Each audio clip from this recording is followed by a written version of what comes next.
This absolutely terrifying amusement park is 400 feet or 120 meters underground. I can't believe I'm saying this, but you may actually be able to live forever. Can dogs survive without a brain? The answer is yes. That was thin, y'all, because we got another story from someone who claims to have met someone who may not have been human at all.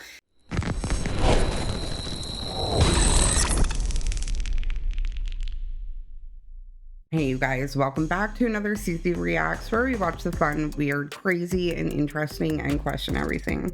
Real or fake, you decide. Let me know, leave it in the comments below, and I will meet you there after the video. The video is for entertainment purposes only, and let's get into it. We've done it. They figured out where our soul goes when we die. Scientists in Russia have confirmed that they now know what happens to you after you die. I'm not talking about your body, your spirit, if you like, your consciousness. If you don't know, Russia's largest tech company, Vladtech, have spent the last 10 years creating an interface to your brain that somehow embeds a code into every atom of you. So when you die, they can then locate that code within you, and it's like an Apple AirTag, but on a more expensive, grander level. So they can basically see where your electricity, spirit, and memories go to. And they call it SIC code, soul identity code, or something like that. And what they just discovered was the first volunteer who passed away, they followed his code, but lost it because it was travelling faster than anything they can record. An hour later, when the computers caught up and refreshed, if you like, the SIC code settled in another galaxy called, I've written it down somewhere, Jade's GS-Z140, which is over 1 billion light years away. It's one of the furthest galaxies that we know of. And apparently the scientists don't know why it stopped there. Do we all go there? You know, what's it doing there? It's... I'm speechless. What? That is absolutely, like... I'm just going to ask you what your guys' thoughts are on that one. I feel like I wish I had a cat. I feel like cat. I don't even know. Leave it in the comments.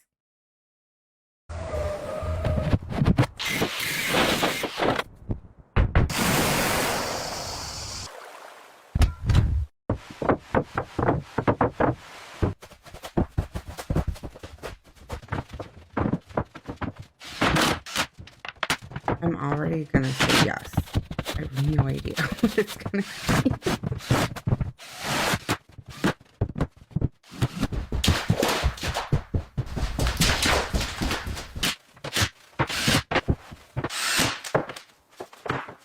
Stop.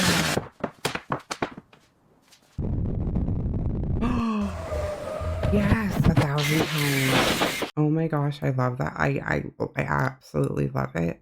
And if it's not real, do not put that in the comment. Don't you take that from me. I love that. And I mean, I think it's real. I think it's real, right? I don't, if that was an AI video, I'm going to lose my mind today. This absolutely terrifying amusement park is 400 feet or 120 meters underground, and it's in a 2,000-year-old salt mine. Let's talk about it. Not to mention there's a massive lake down there that you can go on a little paddle boat in, and this is absolutely horrifying. It's called Salina Turda, and it's in Romania, and it is in a massive salt mine, so that's why it's called Salina, and then Turda is like the place where it is.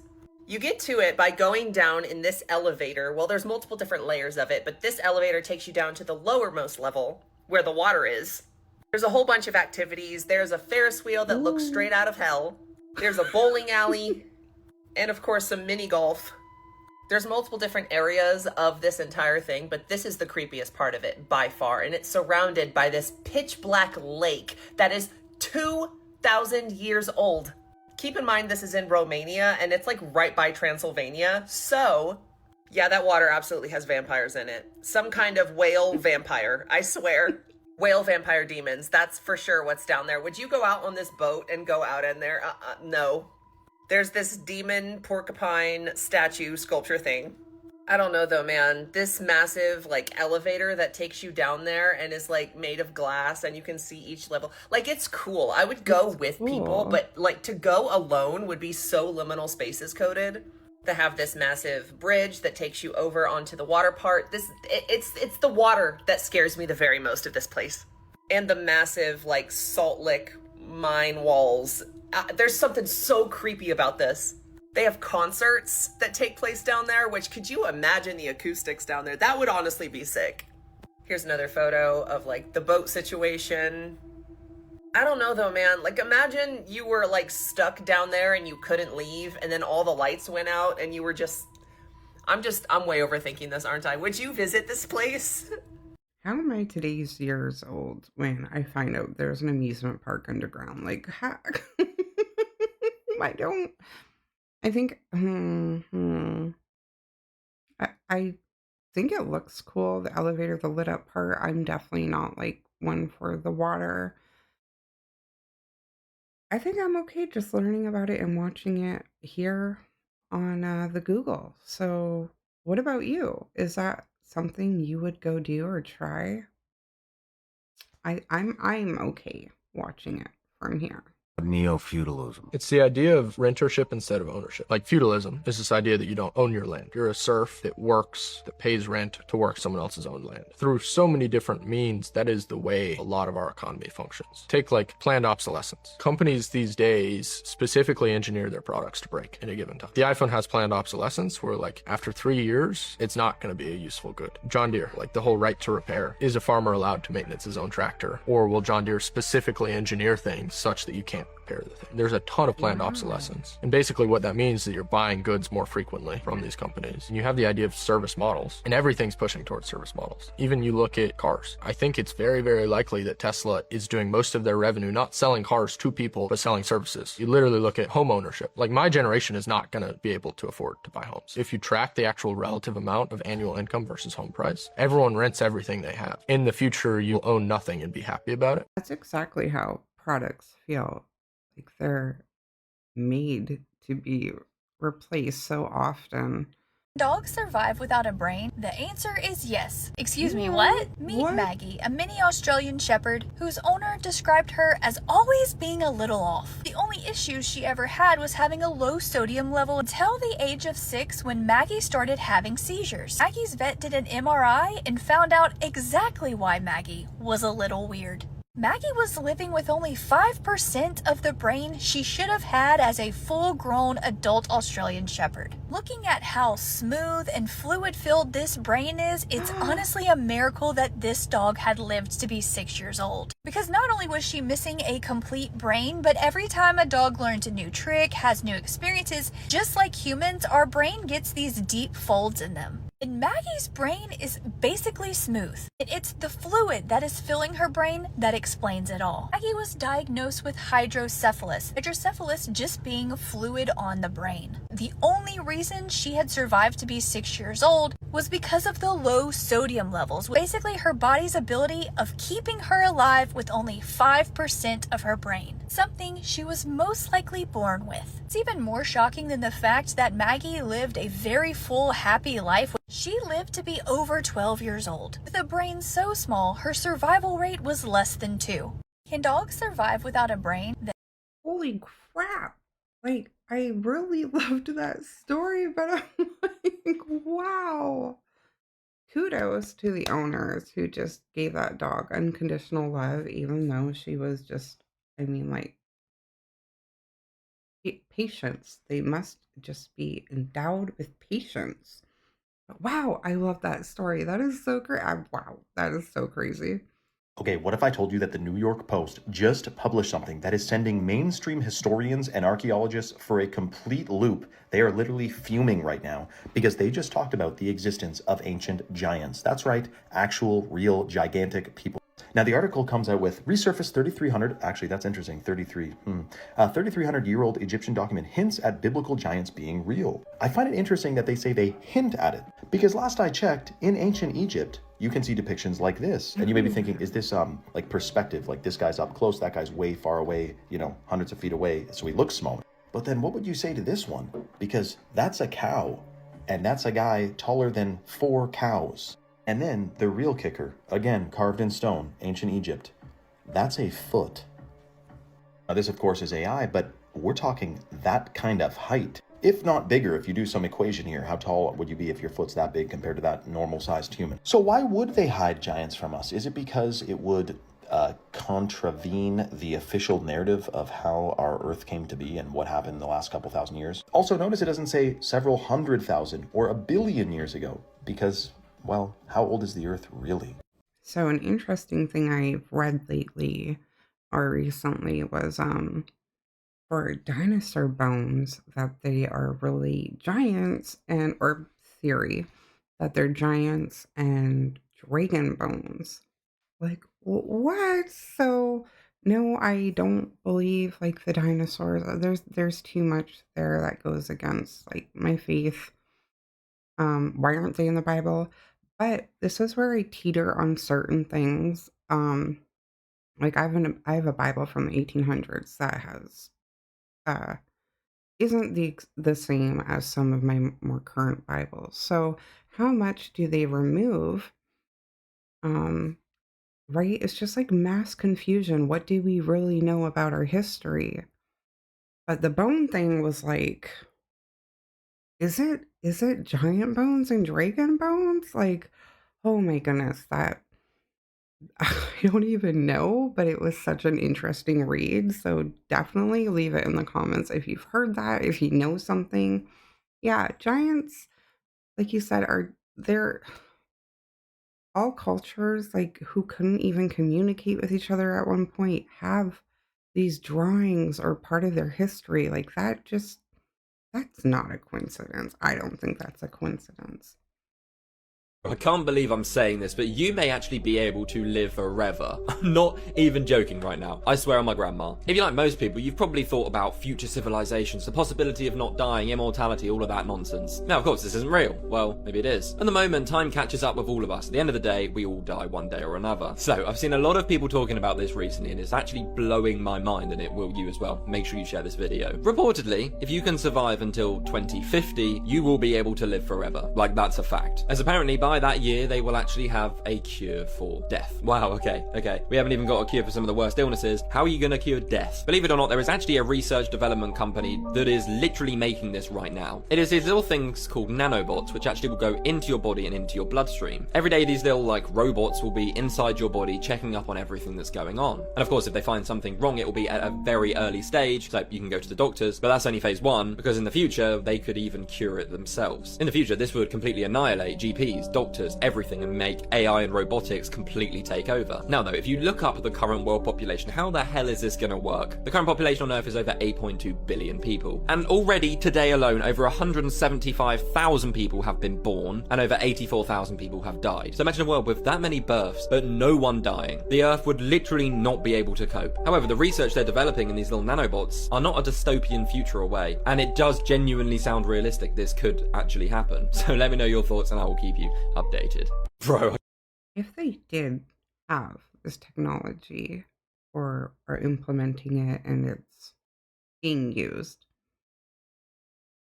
why would anybody but like the 1% or the elites have access to it, right? They wouldn't. They wouldn't. It would not be available to everybody. Nah, like what do you think? I'm just like everything we've seen to this point, they have access to, and we don't. What in the world is that? People all over Iran right now and all over Twitter are completely freaking out about what this might be. And we also have these weird things showing up everywhere, but we'll get to that in a minute. Which happens to be the same exact color of that thing that we just saw in Tehran. I'm gonna slow it down in just 1 minute. Some people are speculating it might be a new weapon being tested on Tehran. Or is this something else? Because in Canada, I don't know if you know, this is sped down by the way. In Canada, they're having like a complete UFO invasion over there. There's pictures from, these are all different angles of the same thing they saw in the sky, by the way. There are these UFO invasions happening everywhere in Canada, and so many people are getting videos of it. Sorry the video is so small, but apparently everyone in the comments are posting their own videos. These things are just everywhere right now. Did you know that these weird orbs, these UFOs, are showing up at the battle site everywhere? In Israel, in Iran, I mean just everywhere. So it really makes you think what we just saw at the beginning of the video. What really was that? Let me know what you think below. I'm gonna have to look up what people are seeing in Canada. The only clip I saw was the one I put in the last video of whatever was falling from the sky. That's insane. I hope I come across some more clips to share. Again, you guys, your guess is probably better than mine of what is happening and what people are capturing. So in an interview on national television in 2022, a billionaire was talking about oil. He is the chairman of United Refining Company. His name is John Katzimatidis. And he admitted something, or said something I should say, April 4th, 2022, that I think needs to be resurfaced amid what's going on in the Middle East right now. So listen to this. Canada has 180 billion barrels. And Maria, that does not count the Arctic Ocean off the coast of Canada and Alaska. I mean, it's infinite. That's what I was looking for. Yeah. It's infinite. So hold on. First, he says it's infinite, and she kind of cut him off there right when he said that too. That's interesting. And then listen to what he says next, because people can say anything's infinite. That's not a big deal. But listen. Because the Earth makes oil. It isn't like the old days people said, oh, it's from dead dinosaurs. That's not from dead dinosaurs. Right. The Earth produces the oil. Now let's just recap. CEO, billionaire, oil company, says it's infinite. By the way, what would he have to gain for saying that oil is infinite and that the Earth regenerates it, basically? Because, I mean, that would, if anything, add credence to it needing to not be so expensive because it just keeps regenerating. You see what I'm saying? Doesn't come from dinosaurs and keeps being regenerated. That's a very interesting opinion. To be clear, this is an opinion. Of course, officially, it's from phytoplankton and hydrocarbons or whatever. But let me know your thoughts in the comments below and follow for more. The photo was taken at a concert celebrating Dia de los Muertos. I hope I'm pronouncing that correctly. The person in the photo said that a musician actually did a prayer to bring in spirits to come celebrate with them. They said he was bringing the spirits in to help people spiritually and emotionally, to heal their minds. And in one of the group photos they took, they actually captured a spirit in the photo, standing behind them smiling. Here's the spirit in question if you still don't see it. It has black around its eyes, black lips, gray skin. It either has long hair or a veil on it. Also looks like it has some sort of headdress on. While the people who took the photo believe that the spirit is not malevolent, so many people will tell you that it's not a good thing to summon spirits because you don't know what kind of spirit you're summoning. They can get attached to you, so on and so forth. But I do have to say, I don't get a negative vibe from this spirit. It does look and feel like it's just there to enjoy its time at this party. What do you guys think? Summon, or think you know what you're summoning, but you open doors for everything. That's crazy. That was a good capture. I don't know, but something is definitely there. If it is what they say it is, I don't know. But yeah, I would not be part of that. I'd be walking around that room, dousing everybody in holy water. I don't know where I'm getting the holy water, but damn, I'm gonna have it, because that is crazy. Hell is thin, y'all, because we got another story from someone who claims to have met someone who may not have been human at all. This story comes from someone named Bridget. That's a pseudonym, but she said she's a scientist who's written over 300 papers. And despite this, she still had her fair share of woo-woo stuff happen, but nothing ever like this. So this took place at the Atlanta airport on February 11th, 2026, so very recently. And she was flying through Atlanta to go to Las Vegas because she was going to see the Wizard of Oz at the Sphere. And she said she's not from Atlanta, but she has been to that airport many times. She's flown over 1.5 million miles and knows that airport like the back of her hand because it just seems like she's always flying through Atlanta. She's coming up the escalator on her way to Concourse B. She had to go to gate B18, and she gets off the escalator and she looks to her right and she sees what she described as a gorgeous light-skinned African-American woman with coiled gray hair on top of her head. She was very tall, she was very elegant, but she was walking very, very slowly. And this woman really seems to be struggling to walk. And Bridget says that she also struggles with a tick-borne illness, so she knows what it's like to get tired walking. And so she approaches this woman and she says, "Can I help you get somewhere?" And this woman looks at her and says, "Oh, honey, I must look as bad as I feel." Bridget says, "Oh, no, I didn't mean it like that." She said this woman was gorgeous. She looked maybe European, but she doesn't recall an accent. And they were right outside of B10 and she was going to B18. So she still had a little bit of time. And she's like, "Well, I'll just walk with you. I'll help you. Do you want to take my elbow?" And the woman just taps her on the inside of the arm and she says, "No, honey, I'm fine." Then it was a Wednesday at about 6:30 p.m. The airport was typically packed with business travel, but she noticed that nobody was touching them as they walked by. And Bridget says that she's been in a wheelchair because of her illness before, and she thought that that was strange because people just tend to push when they get in a hurry. But everybody was kind of making way, and they were walking so slow they were almost shuffling. But after about 10 minutes, the woman looks at her and says, "You know what, honey, I think I could use an orange juice." Coming up to a Starbucks anyway, so Bridget guides her to a seat and says, "You sit here, I'll go get you an orange juice from the coffee shop and I'll be right back." And she said she could still see the woman from where she was standing in the coffee shop after she entered, and she says, "Can I get an orange juice?" And they say, "We only have orange mango." And she goes, "I'm not sure if she's gonna like that. Let me bring it to her and then I'll be right back." Barista kind of gives her a look and she says, "I'm just bringing it to that gorgeous woman sitting right there." And the barista says, "What woman?" And she turns and she looks and she can't see the woman anymore, but she's like, she must just be behind that column. It was no more than 4 long strides from the entrance of the coffee shop to where this woman was sitting. So she goes back over there, doesn't see the woman, and she's looking around this pedestrian-filled concourse and cannot see her anywhere. And she said, "This woman was very tall. I'm very tall." She was also stood out like a sore thumb because of how she was dressed. So I don't know where she could have gone in that time because I wasn't gone for more than 2 minutes, and she also walked very, very slowly. So she's confused. She looks at the woman who's sitting at the next chair over and she says, "Excuse me, did you see where this woman that was sitting here just went?" The woman looks at her strangely and says, "What woman?" And she says, "She's dressed like a movie star. She was just sitting right here." And the woman said, "I'm sorry, I wasn't paying any attention." So then she looks at the man who's sitting on the other side of this chair and she says, "Excuse me, did you see where the woman who was just sitting here got up to go?" And he looks at her very strangely and he says, "There was nobody sitting there." She said at this point she genuinely believed that both of those people were just in their own worlds and not paying attention, and she did not believe that this woman just disappeared into thin air. So she says, "Okay, never mind, thank you." And she goes back to the coffee shop and she brings it back, and the barista's like, "What happened? Didn't she like it?" She said when he asked that question, she just had this pit in her stomach and she felt so bad that she lost this woman who she felt really needed her help. She was so bothered and concerned about this that she actually ended up going up to the gate agent. And she said that she knows that gate agents at airports are keenly aware of everyone around them for multiple reasons. And the gate agent's this tall man, and she says, "Excuse me, did you see this woman who was sitting right here? She's a very striking woman. She's dressed like a movie star." We walked up to the gate together and we were walking so slowly that we were basically shuffling. And the gate agent just says, "No, I'm sorry, but I'll help you keep an eye out for her." And she says, "Yeah, I just feel like I'm going crazy. I feel like I just was talking to a ghost." She really did not mean anything by it. She was just kind of thinking out loud, and it was the first analogy that she could come up with. But the gate agent peers over his glasses and he says, "You know, baby, that would be a real possibility for you." He said it was so odd. So she just looked at him and said, "What?" And he said, "You know that, right?" She said it just struck her as so strange, but there was nothing else she could do. The woman was gone, so eventually she just waited out her flight and eventually got in line to board. And that same gate agent ended up being the gate agent who scanned her ticket. He tells him thank you and says, "You know, by the way, I never found that glamorous woman I was telling you about earlier." And he looks at her and he has no sense of recognition in his eyes, and he says, "What woman? Who are you talking about?" He says, "You know, I came up to you and I was asking you to help me keep an eye out for that woman that I was looking for." And he says, "I didn't help you, but thank you for flying X, Y, and Z airline. Have a safe flight."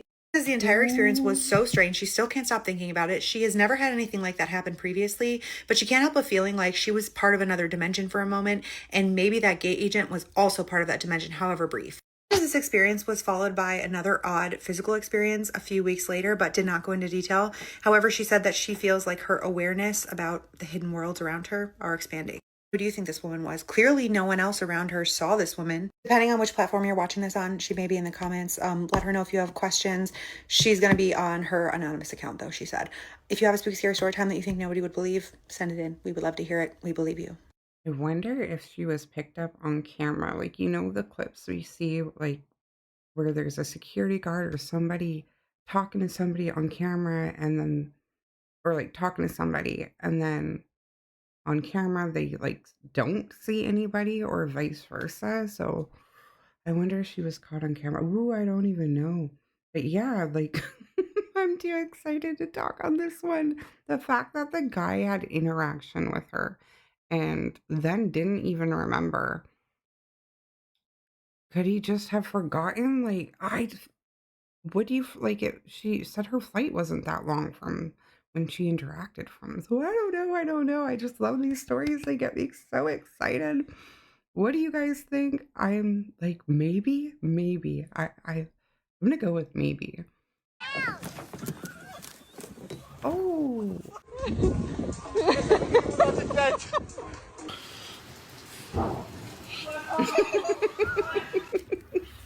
Oh! Oh, my hips! Sounded like it hurt. Oh!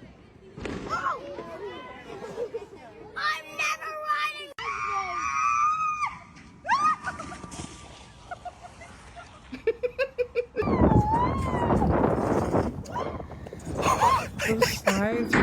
devil growing up. Whoa.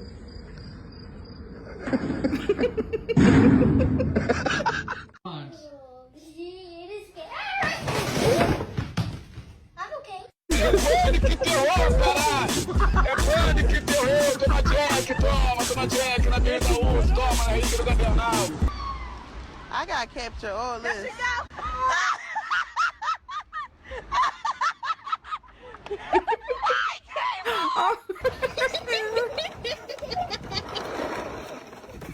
He's got his cup. I don't know about you guys, but I know like the devil slide growing up was the long metal slide that went down the hill. Like I don't know how they're still out and around.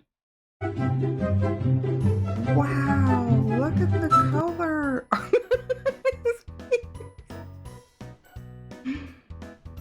Oh, it's Batcat. Look, he's got a mask. Wow.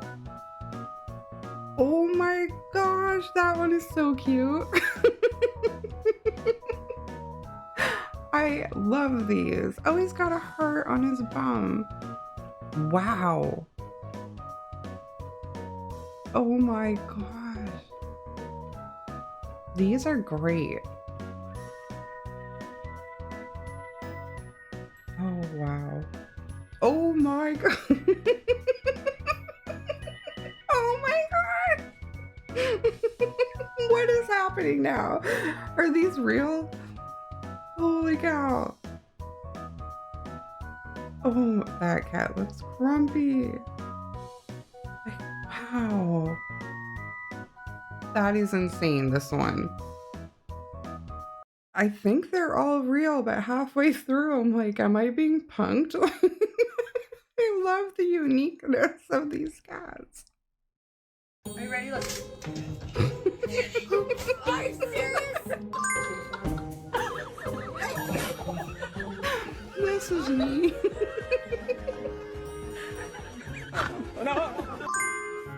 All the pretty girls walk like this.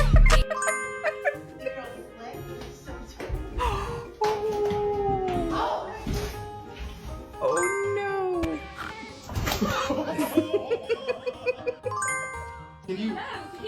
Can you just give great? Ready, but still in a robe. Really? Really? It's not funny.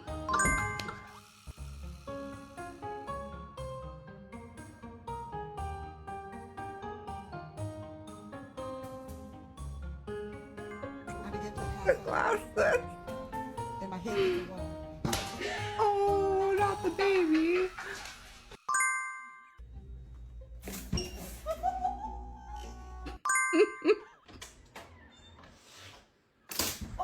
She looked mad coming up. Are you ready? Look. Are you serious? All right, you guys, I am going to end it there. I hope you liked it. I hope you enjoyed it. Again, let me know. Leave a comment below. A comment below helps the channel grow, and I just want to say thank you to all of you. Do not forget to question everything, and until next time, stay safe.